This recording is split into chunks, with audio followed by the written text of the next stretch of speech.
देवयानी और शर्मिष्ठा का कलह एवं उसका परिणाम। वैशंपायन जी कहते हैं, जन्मजय कच्छ संजीवनी विद्या सीख आया, इससे देवताओं को बड़ी प्रसन्नता हुई। उन्होंने कच्छ से विद्या सीख ली, उनका काम बन गया। देवताओं ने एकत्र होकर इंद्र पर जोर डाला कि अब दैत्यों पर आक्रमण कर देना चाहिए। इंद्र ने आक्रमण किया। रास्ते में एक वन पड़ा। उस वन में बहुत सी स्त्रियां दिख पड़ी। वहां कुछ कन्याएं जल क्रीड़ा कर रही थीं। इंद्र ने वायु बनकर किनारे पर रखे हुए वस्त्रों को आपस में मिला दिया। जब कन्याएं बाहर निकली तब असुरराज वृषपर्वा की पुत्री शर्मिष्ठा ने भूल से अपनी गुरुपुत्री देवयानी के वस्त्र पहन लिए। उसे मालूम नहीं था कि वस्त्र मिल गए हैं। कलह शुरू हुआ। देवयानी ने कहा, अरे एक तो तू असुर की लड़की, दूसरे मेरी चेली, फिर तूने मेरे कपड़े कैसे पहन लिए? तू आचार भ्रष्ट है, इसका फल बड़ा बुरा होगा। शर्मिष्ठा बोली, वाह री वाह, तेरे बाप तो मेरे पिता को सोते बैठते भी नहीं छोड़ते, नीचे खड़े होकर भाट की तरह स्तुति करते हैं, और तेरा इतना घमंड। देवयानी क्रुद्ध हो गई। वह शर्मिष्ठा के वस्त्र खींचने लगी। इस पर दुर्बुद्धि शर्मिष्ठा ने उसे कुएं में ढकेल दिया और उसे मरी जानकर बिना उधर देखे नगर में लौट गई। इधर इसी समय राजा ययाति शिकार खेलते खेलते घोड़े के थकने और प्यास लगने से विकल होकर पानी के लिए कुएं पर पहुंचे। कुएं में जल नहीं था। उन्होंने देखा उसमें एक सुंदर कन्या है। राजा ने पूछा, सुंदरी तुम कौन हो? तुम कुएं में कैसे गिरी हो? देवयानी ने कहा, मैं महर्षि शुक्राचार्य की पुत्री हूँ। जब देवता असुरों का संहार करते हैं तब वे संजीवनी विद्या द्वारा उन्हें जीवित कर दिया करते हैं। मैं इस विपत्ति में पड़ गई हूँ। यह बात उन्हें मालूम नहीं है। तुम मेरा दाहिना हाथ पकड़कर मुझे निकाल लो। मैं समझती हूँ तुम कुलीन, शांत, बलशाली और यशस्वी हो। मुझे कुएं से बाहर निकालना तुम्हारा उचित कर्तव्य है। ययाति ने उसे ब्राह्मण की कन्या समझकर कुएं से बाहर निकाल दिया और उससे अनुमति लेकर अपनी राजधानी लौट गए। इधर देवयानी शोक से व्याकुल होकर नगर के पास आई और दासी से बोली, अरे दासी, मेरे पिता के पास जाकर जल्दी कह दे कि मैं अब वृषपर्वा के नगर में नहीं जा सकती। दासी ने जाकर शुक्राचार्य से शर्मिष्ठा के व्यवहार का वर्णन किया। देवयानी की यह दुर्दशा सुनकर शुक्राचार्य को बड़ा दुख हुआ। वे अपनी लड़की के पास गए और अपनी प्यारी पुत्री को हृदय से लगाकर कहने लगे, बेटी, सभी को अपने कर्मों के फलस्वरूप सुख दुख भोगना पड़ता है। जान पड़ता है कि तुमने कुछ अनुचित कार्य किया है जिसका यह प्रायश्चित हुआ है। देवयानी ने कहा, पिताजी, यह प्रायश्चित हो या ना हो, मुझे एक बात बतलाइए। वृषपर्वा की बेटी ने क्रोध से आंखें लाल लाल करके रूखे स्वर से कहा है कि तेरे बाप तो हमारे भाट हैं। वे हमारी स्तुति करते हैं, हमसे भीख मांगते हैं, प्रतिग्रह लेते हैं। तो क्या उसका कहना ठीक है? यदि ऐसा है तो मैं अभी जाकर शर्मिष्ठा से क्षमा मांगूं और उसे खुश करूं। शुक्राचार्य ने कहा, बेटी, तू भाट भिखमंगे या दान लेने वाले की पुत्री नहीं है।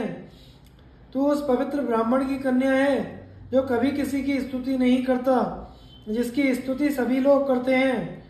इस बात को वृषपर्वा, इंद्र और राजा ययाति जानते हैं। अचिंत्य ब्राह्मणत्व और निर्द्वंद्व ऐश्वर्य ही मेरा बल है। ब्रह्मा ने प्रसन्न होकर मुझे अधिकार दिया है। भूलोक और स्वर्ग में जो कुछ भी है, मैं उस सब का स्वामी हूँ। मैं ही प्रजा के हित के लिए जल बरसाता हूँ। मैं ही औषधियों का पोषण करता हूँ। यह मैं बिल्कुल ठीक कहता हूँ। इसके बाद शुक्राचार्य ने देवयानी को समझाते हुए कहा, जो मनुष्य अपनी निंदा सह लेता है उसने सारे जगत पर विजय प्राप्त कर ली, ऐसा समझो। जो उभरे क्रोध को घोड़े के समान वश में कर लेता है वही सच्चा सारथी है, बागडोर पकड़ने वाला नहीं। जो क्रोध को क्षमा से दबा लेता है वही श्रेष्ठ पुरुष है।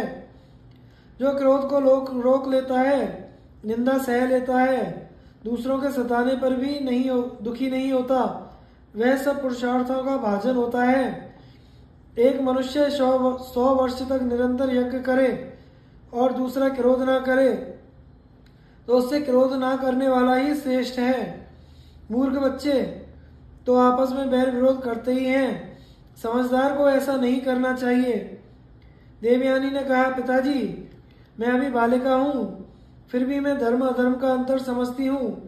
क्षमा और निंदा की सबलता और निर्बलता भी मुझे ज्ञात है। अपना हित चाहने वाले गुरु को शिष्य की दृष्टता क्षमा नहीं करनी चाहिए। इसलिए इन क्षुद्र विचार वालों में मैं अब नहीं रहना चाहती, जो किसी के सदाचार और कुलीनता की निंदा करते हैं उनके बीच में नहीं रहना चाहिए। वहां रहना चाहिए जहां सदाचार और कुलीनता की प्रशंसा हो।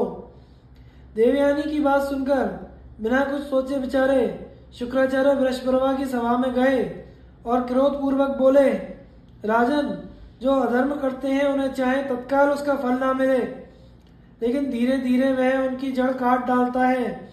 एक तो तुम लोगों ने बृहस्पति के पुत्र सेवा परायण कच्छ की हत्या की, दूसरे मेरी पुत्री की के भी वध की चेष्टा की।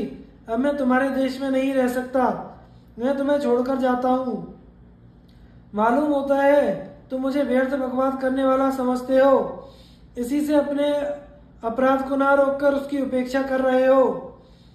बृहस्पति ने कहा, भगवान, मैंने तो कभी भी आपको झूठा अधार्मिक नहीं माना। आप में सत्य और धर्म प्रतिष्ठित है। यदि आप हमें छोड़कर चले जाएंगे तो हम समुद्र में डूब मरेंगे। आपके अतिरिक्त हमारा कोई सहारा नहीं है। शुक्राचार्य ने कहा, देखो भाई, चाहे तुम समुद्र में डूबो अथवा अज्ञात देश में चले जाओ, मैं अपनी प्यारी पुत्री का तिरस्कार नहीं सह सकता। मेरे प्राण उसी में बसते हैं। तुम अपना भला चाहते हो तो उसे प्रसन्न करो। बृहस्पति ने देवयानी के पास जाकर कहा, देवी, मैं तुम्हें मुंह मांगी वस्तु दूंगा, प्रसन्न हो जाओ। देवयानी ने कहा, शर्मिष्ठा 1000 दासियों के साथ मेरी सेवा करे, जहां मैं जाऊं वह मेरा अनुगमन करे। बृहस्पति ने दात्री के द्वारा शर्मिष्ठा के पास संदेश भेजा। उसने शर्मिष्ठा से कहलाया, कल्याणी उठ, अपनी जाति का हित कर। शुक्राचार्य अपने शिष्यों को छोड़कर जाना चाहते हैं, तू चलकर देवयानी की इच्छा पूर्ण कर। शर्मिष्ठा ने कहा, मुझे स्वीकार है। आचार्य और देवयानी यहाँ से ना जाएं, मैं उनकी सब इच्छाएं पूरी करूंगी। शर्मिष्ठा दासी के रूप में देवयानी के पास उपस्थित हुई और प्रार्थना की कि मैं यहाँ और तुम्हारी ससुराल में भी तुम्हारी सेवा करूंगी। देवयानी ने कहा, क्यों जी, मैं तो तुम्हारे पिता के भिखमंगे, भाट और दान लेने वाले की लड़की हूँ और तुम बड़े बाप की बेटी हो। अब मेरी दासी बनकर कैसे रहोगी? शर्मिष्ठा ने कहा, जैसे बने वैसे विपदग्रस्त जाति की रक्षा करनी चाहिए। यही सोचकर मैं तुम्हारी दासी हो गई हूँ। मैं विवाह होने के बाद भी तुम्हारे साथ चलकर सेवा करूंगी। तब देवयानी प्रसन्न हो गई और शुक्राचार्य के साथ अपने आश्रम पर लौट आई।